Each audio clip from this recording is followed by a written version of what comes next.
Oiê, tudo bom? Chegamos à nossa segunda aula do curso Pré-ENEM. E nessa segunda aula, a gente vai, na verdade, continuar um assunto que a gente já tinha falado lá na primeira, que é a necessidade que o Enem tem de procurar entender se nós somos capazes de interpretar textos. Ou seja, se diante de um determinado código a gente consegue olhar, receber instruções, absorver aquilo que ele quer dizer. E quando eu estou falando de código, gente, eu não estou falando necessariamente daquele texto que a gente está habituado, né? O texto todo escrito, aquele texto na nossa língua portuguesa, linda e maravilhosa, que a gente tanto ama. Não. Quando eu estou falando de texto, quando eu estou falando de código, eu estou falando de imagens, eu estou falando de sons, eu estou falando das mais variadas possibilidades que nós, enquanto seres humanos, temos para transmitir uma mensagem, para a gente se comunicar, certo? Então, a gente vai entender que a prova do Enem, repito, já falei isso algumas vezes para vocês, né? A prova do Enem, ela quer saber da nossa habilidade de leitura, seja essa leitura de um texto tradicional escrito no nosso alfabeto ou a leitura de uma placa, de um sinal, de uma imagem, de um som, e a gente precisa treinar os nossos olhos para isso, ok? Então, a primeira coisa que eu vou pedir para a gente nesta aula de agora é para vocês, por favor, clicarem nesse link que eu estou deixando para vocês, assistam e retornem, que eu estou aqui esperando. Viram? Pois bem. Aquela história que a gente acabou de assistir chama-se Romeu e Julieta, todo mundo está assim, cansado de conhecer essa história, né? A gente sabe, pelo menos o básico disso a gente tem que saber. Nós temos duas famílias inimigas, os Montecchio e os Capuleto, que vivem lá em Verona, né? Essa história é escrita por Shakespeare. E esses dois aí, né? O Romeu Montecchio e a Julieta Capuleto, que são dessas famílias rivais que moram em Verona, se apaixonaram.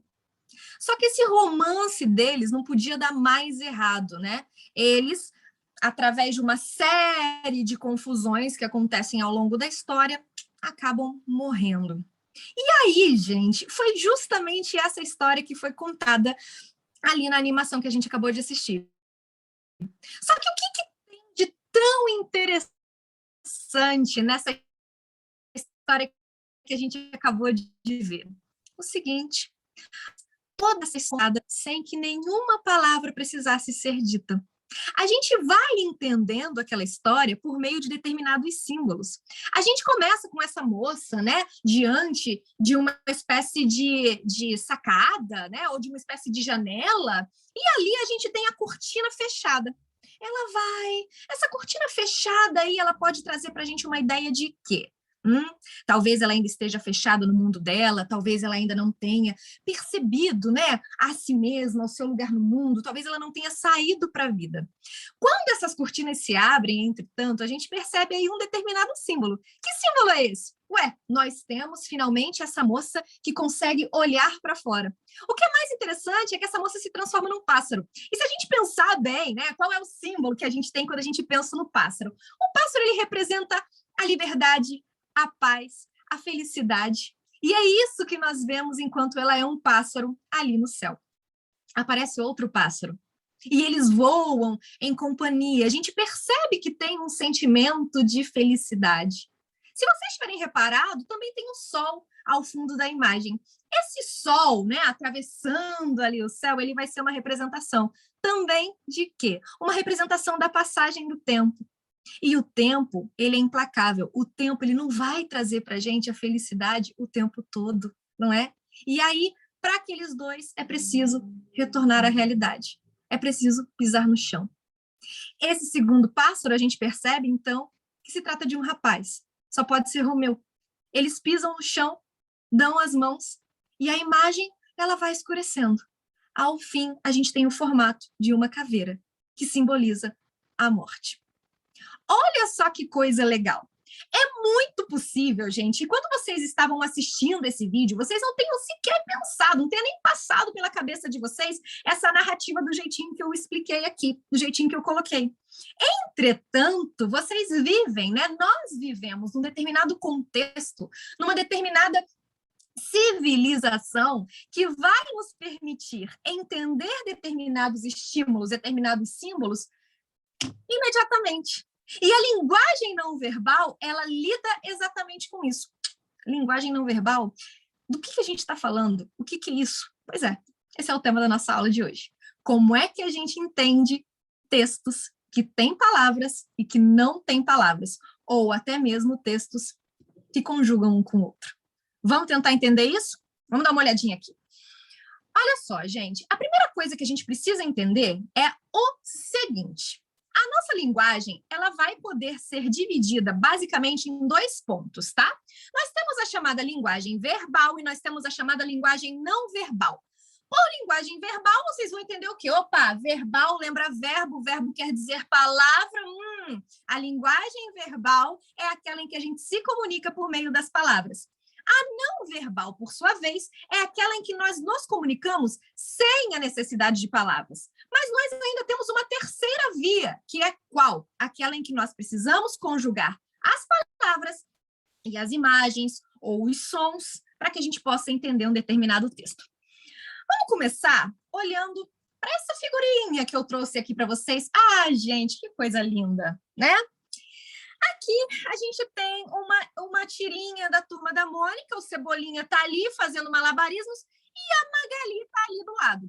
Se a gente observasse, se a gente pegasse e mostrasse isso daqui, né, para qualquer pessoa que não tenha crescido numa cultura de ler a Turma da Mônica, de entender a Turma da Mônica, de gostar, de colecionar gibizinho, né, a pessoa ia olhar para isso e falar, ah, tá, a menina comeu a maçã. O que tem de interessante nisso? Nada. Só que nós nascemos e vivemos num determinado contexto. E esse determinado contexto, ele é fundamental para que a gente possa interpretar uma determinada imagem que esteja sendo dada. O que acontece então, gente? Nós já sabemos, através do nosso conhecimento de mundo, que a Magali, ela é uma personagem muito comilona, né?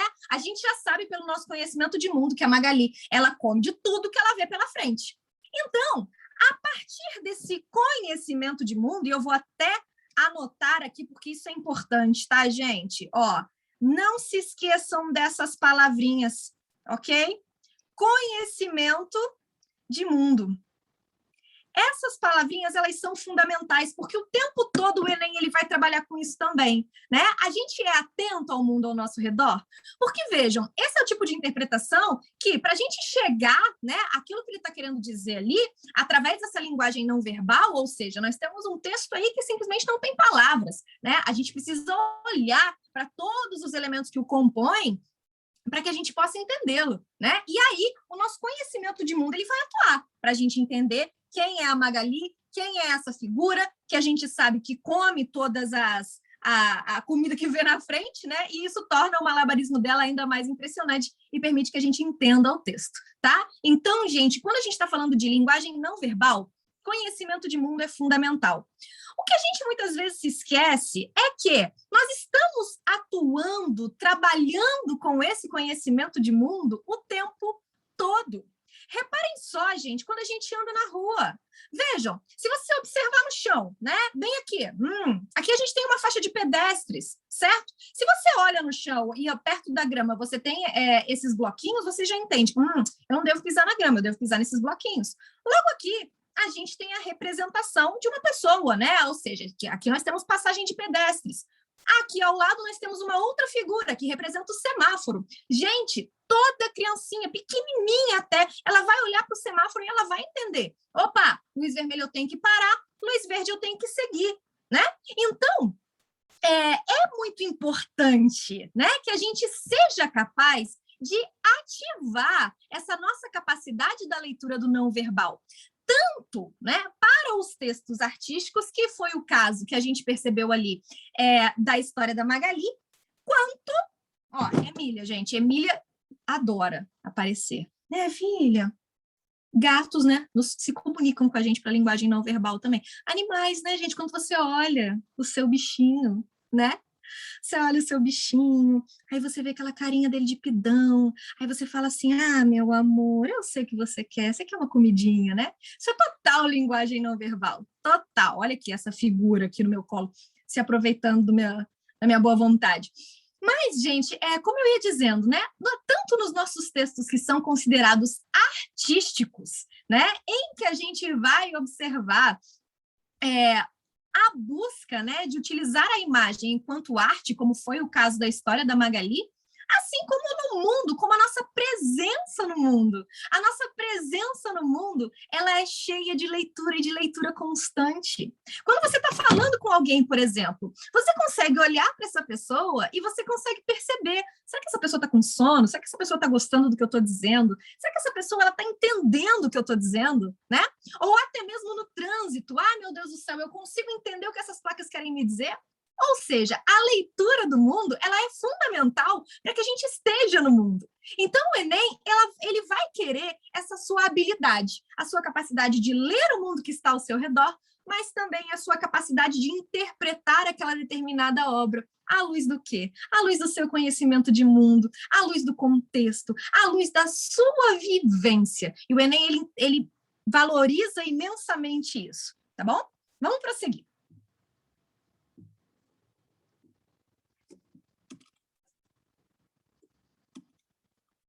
Mas aqui abaixo, gente, nós temos um exemplo, né, dessa utilização da linguagem não verbal em peças publicitárias, tá? Muito cuidado, porque o Enem, ele adora trabalhar com peças publicitárias. A gente ainda vai olhar para isso com mais cuidado quando a gente fala dos gêneros textuais. Mas olha só que interessante essa propaganda de pasta de dente, né?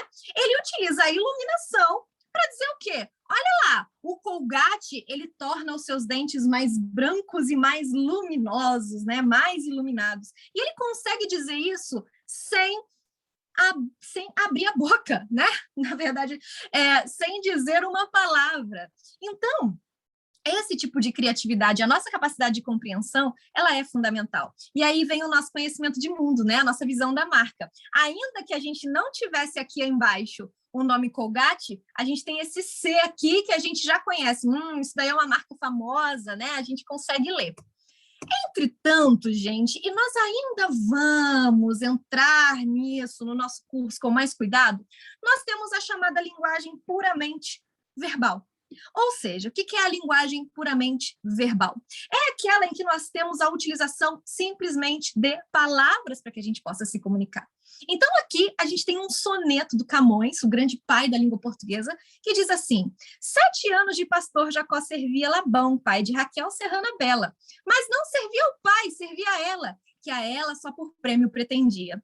Os dias, na esperança de um só dia, passava, contentando-se com vê-la. Porém, o pai, usando de cautela, em lugar de Raquel lhe deu a Lia. Vendo o triste pastor, que com enganos assim lhe era negada a sua pastora, como se a não tivera merecida, começou a servir outros 7 anos, dizendo: mais servira se não fora para tão longo amor, tão curta a vida. Pois bem, muita gente vai ler isso aqui e não vai achar muito fácil, não. Muita gente vai ler isso aqui e vai ver uma certa dificuldade. Por quê? A própria palavra escrita, né, gente? A nossa própria leitura, nossa própria capacidade de leitura, ela já pode ser um pouco prejudicada se a gente não tem prática. É uma coisa que eu sempre digo e eu sempre vou dizer: muito melhor ler aquele que mais ler. Ou seja, né, você vai adquirindo fluência de leitura à medida que você lê, que você coloca essa sua habilidade em prática, né? Então, a própria palavra escrita, ela já pode ser um problema para muitos de nós. Uma outra questão ali, vocabulário. Palavras que são utilizadas e que já saíram do nosso contexto, né? A própria estrutura, a estrutura camoniana, a gente está falando de um poema, né? A intenção dele é artística, e tudo isso vai exigir da gente uma maior atenção. E o Enem, principalmente, ele está te colocando numa faculdade, né? Então, assim, o Enem, ele precisa ter certeza de que, olha, essa pessoa consegue ler um texto e ela consegue entender aquilo que está sendo dito. Ela não precisa do auxílio de imagens, ela não precisa do auxílio de sons, ela não precisa de alguém lendo para ela.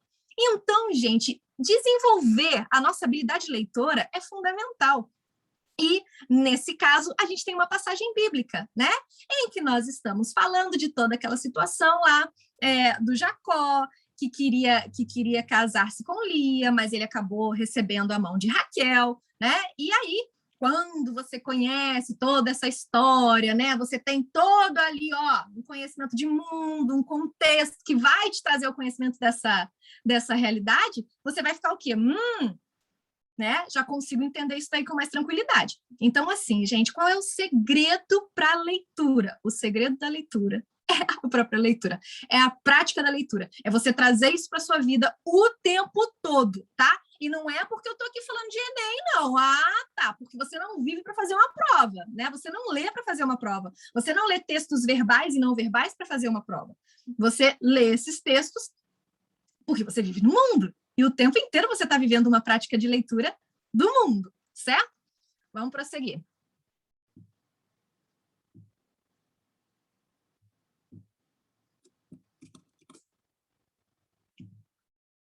Aqui, gente, a gente tem uma coisa bem interessante, né? Aqui a gente tem um poema que ele já tem um símbolo interessante. Que símbolo é esse? Esse é o símbolo do infinito, né? Aí, ó, conhecimento de mundo, né? Esse símbolo, esse 8 deitado aí, é o símbolo do infinito. E se vocês perceberem, existe um jogo de palavras entre, né? Existe um jogo de significados, perdão, entre o próprio símbolo e aquilo que ele está dizendo. Olha só, vamos começar daqui, ó. O infinito dos seus olhos me faz encontrar, o infinito dos seus olhos me faz encontrar, o infinito dos seus olhos. Percebem? Aqui a gente vai ter, portanto, uma associação entre palavra e imagem. E através da imagem, do símbolo do infinito, a gente forma um poema que se mostra também infinito. Essa habilidade, gente, também é fundamental. Todas as vezes que você olhar para um texto, ele pode parecer ser apenas um texto, mas repare em tudo aquilo que está à sua volta. Repare nas imagens que o acompanham. Muitas vezes ela vai dizer muito mais do que apenas o texto.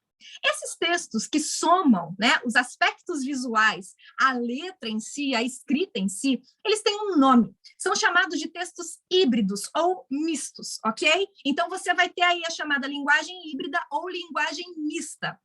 Ela vai ser super utilizada, por exemplo, para leitura de gráficos, para leitura de infográficos. E isso daí não só na prova de língua portuguesa. A gente sabe que o Enem adora falar de um determinado de leitura de gráfico, de leitura de infográfico, enfim, em vários assuntos diferentes, em várias matérias diferentes. A gente não está falando só da nossa, né? Então, assim, muita atenção na hora de conjugar a imagem com a palavra. Vamos dar uma olhada aqui.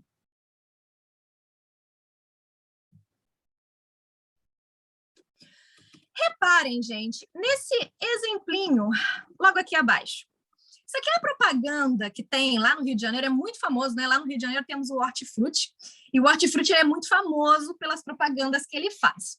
E aí ele diz assim, quando mamãe pegar este boletim, tô frita. Aí você olha, né? Tá, palavra normal, né? Quando mamãe pegar este boletim, tô frita. Bom, tô frita é uma expressão normal que a gente utiliza, né? Vou me dar mal, enfim, ela vai me castigar. Só que quando você olha para isso e você vê que são duas batatas que estão dizendo, você está vendo que a imagem ela está reforçando aquele significado que foi dado ali, né?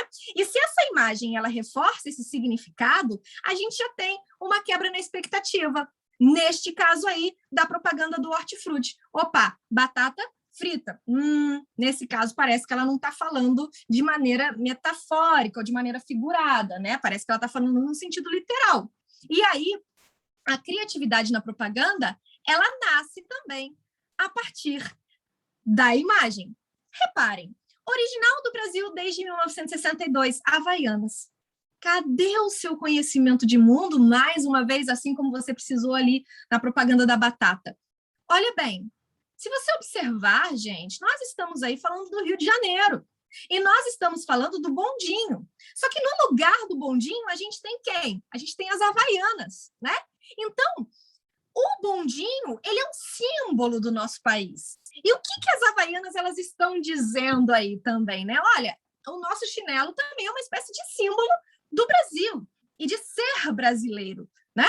Então, a gente tem aí a imagem e as palavras sendo unidas, relacionadas, conjugadas. A leitura tem que ser sempre global. Chegamos, por fim, à leitura do gráfico. Existem 3 milhões de lápis que nunca foram apontados no Brasil. Olha que interessante que ele traz aqui, né? Lápis que nunca foram apontados. Remete à ideia de quê?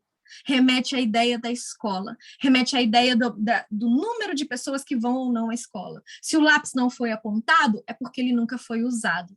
E aí, quando você olha para esse gráfico, né, e você vê o maior lápis está no Nordeste, o menor lápis está no Sul. Então, o que você entende? Opa, no Sul, há mais pessoas nas escolas do que no Nordeste.